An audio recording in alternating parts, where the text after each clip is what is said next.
क्या आपने कभी रात के आसमान को देखकर सोचा है कि यह सब कहां से शुरू हुआ?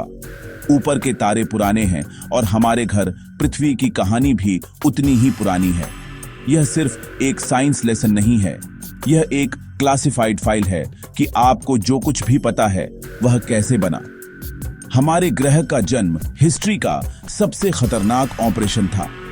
हम अपनी दुनिया को फॉर ग्रांटेड लेते हैं, लेकिन इसकी स्टेबिलिटी अरबों सालों के कॉस्मिक कैओस से हासिल हुई है। अपनी उत्पत्ति को समझने के लिए हमें बहुत पीछे जाना होगा, किसी भी हिस्ट्री बुक से भी आगे। कल्पना कीजिए, एक समय था जब पृथ्वी, सूरज, यहां तक कि सोलर सिस्टम भी नहीं था। अंत तक आपको एहसास होगा कि पृथ्वी पर रहना कोई राइट नहीं है। यह कॉस्मिक डस्ट और आग से पैदा हुआ एक प्रिविलेज है। चलिए बिल्कुल शुरुआत में चलते हैं।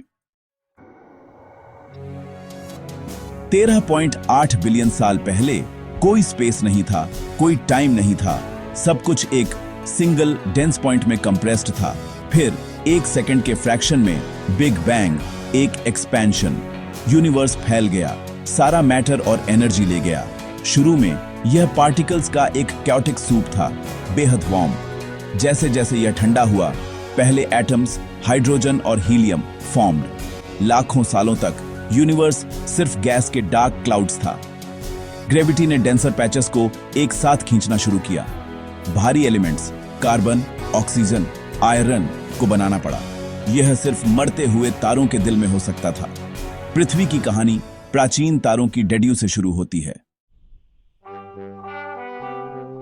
उन प्रिमोर्डियल क्लाउड से मैसिव तारों की जनरेशंस फॉर्म्ड इन, जो चमकीले जलते थे और जल्दी मर जाते थे।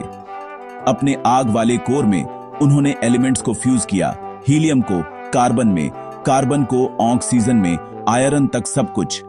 लेकिन ये एलिमेंट्स अंदर बंद थे जब तक तारे मर नहीं गए। जब एक मैसिव तारे का ईंधन खत्म हो जाता है तो वह कोलैप्स होकर एक सुपरनोवा में एक्सप्लोड हो जाता है।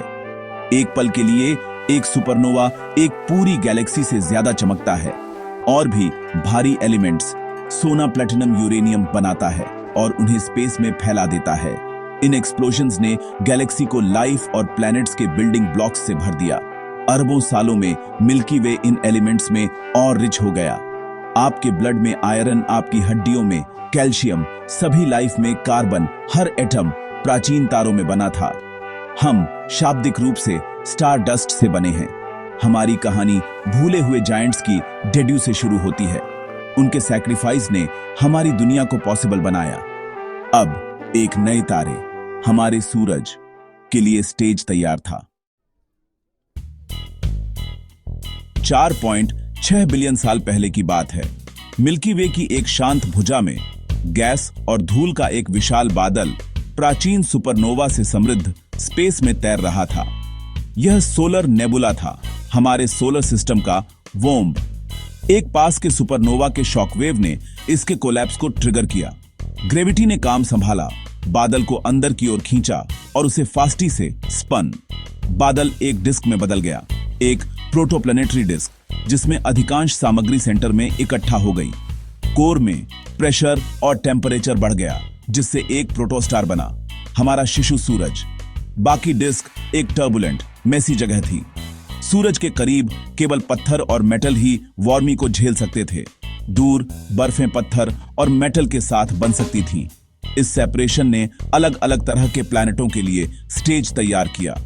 सोलर सिस्टम आकार लेने वाला था, वर्ल्डों का निर्माण शुरू होने वाला था।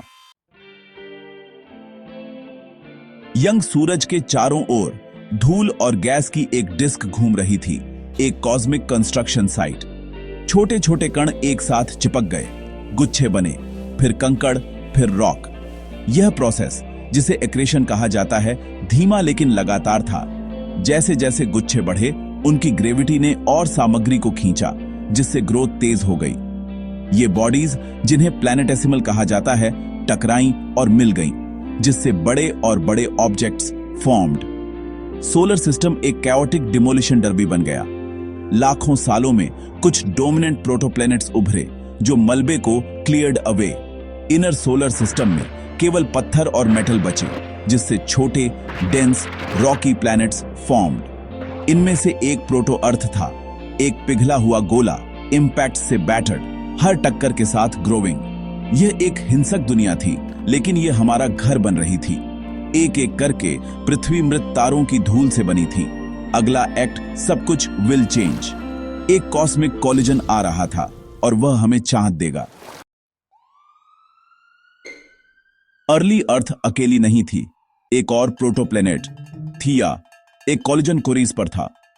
लगभग 4.5 बिलियन साल पहले थिया पृथ्वी से एक ग्लांसिंग कैटास्ट्रॉफिक ब्लो में कोलाइडेड। इंपैक्ट ने थिया और पृथ्वी की अधिकांश क्रस्ट को वाष्पित कर दिया, मलबे को ऑनऑर्बिट में ब्लास्टेड।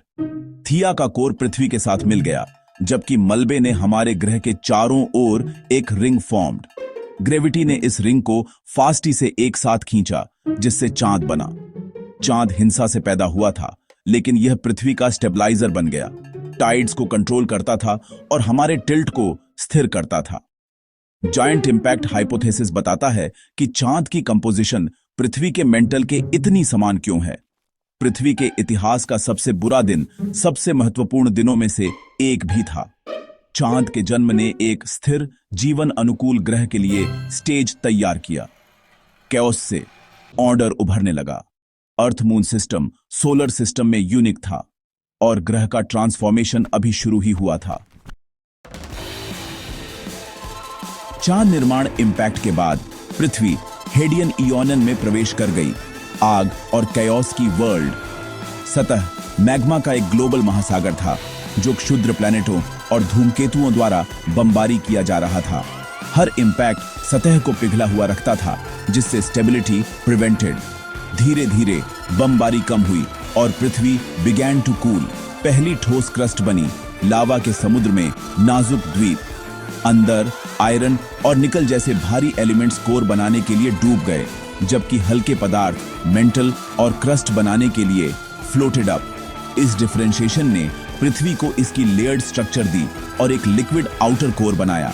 इस कोर की मोशन ने एक मैग्नेटिक फील्ड उत्पन्न की, एक शील्ड जिसकी हमें सख्त जरूरत थी। ग्रह अभी भी हॉस्टाइल था, लेकिन रहने योग्य दुनिया के लिए फाउंडेशन रखी जा चुकी थी। अगला कदम हवा और वाटर।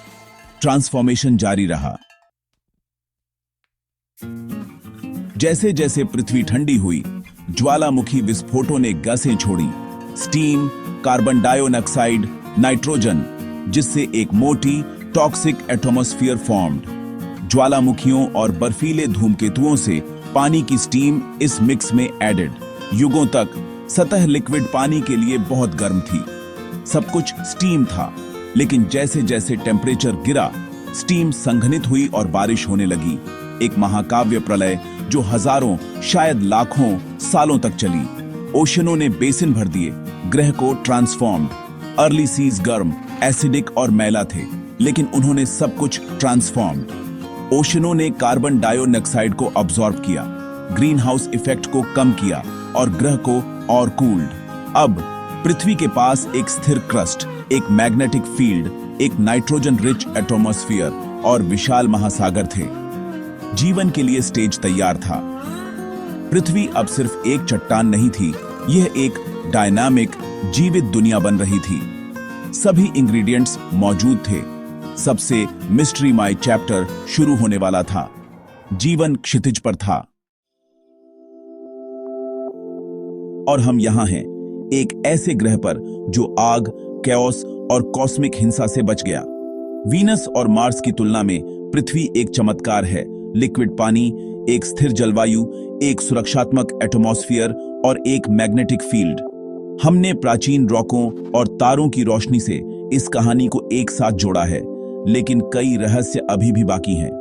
उन शुरुआती ओशनों में जीवन कैसे शुरू हुआ? क्या यह एक चिंगारी थी या यह स्पेस से आया था? पृथ्वी अरबों सालों तक स्थिर कैसे रही, जिससे जीवन पनपने लगा? पृथ्वी के जन्म की कहानी हमें याद हटाती है कि हमारा एग्जिस्टेंस कितना नाजुक है। हम एक पतली क्रस्ट पर रहते हैं जो एक नाजुक एटमॉस्फेयर द्वारा सुरक्षित है।